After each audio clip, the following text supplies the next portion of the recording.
গতকালকে আমি গিয়েছিলাম টিয়া পাখির দোকানে টিয়া পাখি কেনার জন্য। তো আমি টিয়া পাখিকে যে জিজ্ঞেস করি, আচ্ছা টিয়া পাখি বলো তো আমি কেমন? এই শোনা টিয়া পাখি বলতেছে আপনি খুবই বাজে, আপনার চরিত্র খারাপ। এই শোনাতে আমি প্রচুর রাইগে গেছি। রাইগে গিয়ে আমি টিয়া পাখির মালিককে যে বিচার দিছি, টিয়া পাখির মালিক করলো কি, এক বালতি পানি আনলো, টিয়া পাখিকে চুপা দিয়ে শাস্তি দিল। তো আমি আবারও গেলাম টিয়া পাখির কাছে, টিয়া পাখিকে যে জিজ্ঞেস করলাম, আচ্ছা টিয়া পাখি বলো তো আমি কেমন? এইবার টিয়া পাখি আবার উত্তর দিল, আপনি খুবই বাজে, আপনার চরিত্র খারাপ। এইবার তো আমি প্রচুর রাইগে গেছি। রাইগে গিয়ে আমি টিয়া পাখির মালিককে করলাম কি, আবারও যে বিচার দিলাম। টিয়া পাখির মালিক করলো, এক বালতি পানি আনলো, ডাবল করে শাস্তি দিল।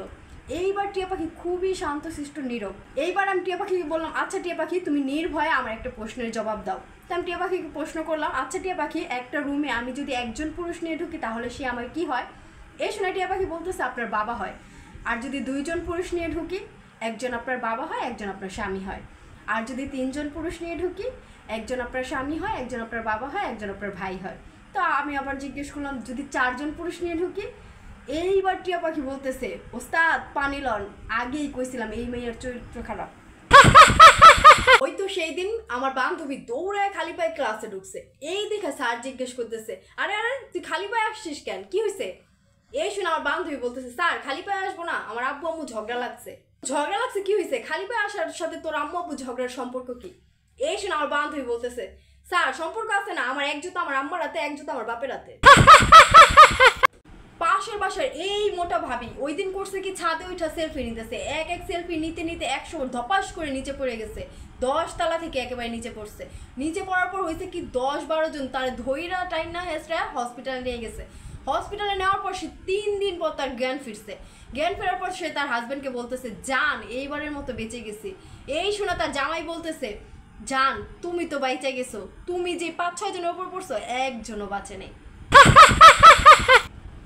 ওই দিন রাস্তা দিয়ে যাচ্ছিলাম, দেখলাম এক বয়স্ক পুরো লোক একটা বাচ্চা ছেলেকে থাপ্পড় মারছে।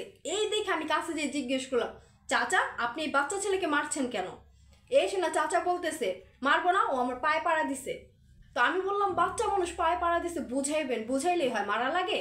তো এই শোনা চাচা বলতেছে, প্রথমবার আমি ওরা ভালোভাবে বুঝায় বলছি, এমনকি আমি ওরা 10 টাকা দিয়ে বলছি, বাবা তুমি মজা খাইও, এরকম কাজ আর করো না, কারোর সাথে এরকম ব্যবহার করো না।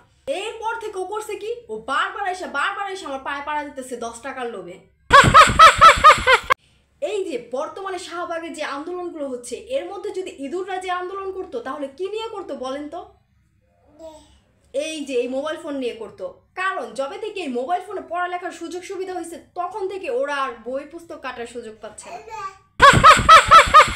ডক্টরের কাছে পেশেন্ট এসে বলতেছে, ডাক্তার সাহেব আমার সমস্যা হয়েছে, আমি কিছুক্ষণ পর পর ভুলা যাই। ও আচ্ছা, কতদিন যাবত আপনার এই সমস্যা? তো এই শুনে রুগী বলতেছে, কোন সমস্যার কথা যেন বলছেন? এক ডক্টরের কাছে একজন মানসিক রোগী এসেছে। তো রোগী এসে বলতেছে, ডাক্তার সাহেব আমার মনে হয় বার্ড ফ্লু হয়েছে। তো এই শোনা ডক্টর বলতেছে, আপনি বুঝলেন কিভাবে? তো এই শোনা রোগী বলতেছে, এই যে আমার যে মাঝে মাঝে উঠতে মন চায়। 2 দিন হয়েছে আমার ভাই বিয়ে করছে। তো ওদের বাসর ঘরে কি একটা কাণ্ড করছে দেখেন তো। বাসর রাত, রোমান্টিক মুড।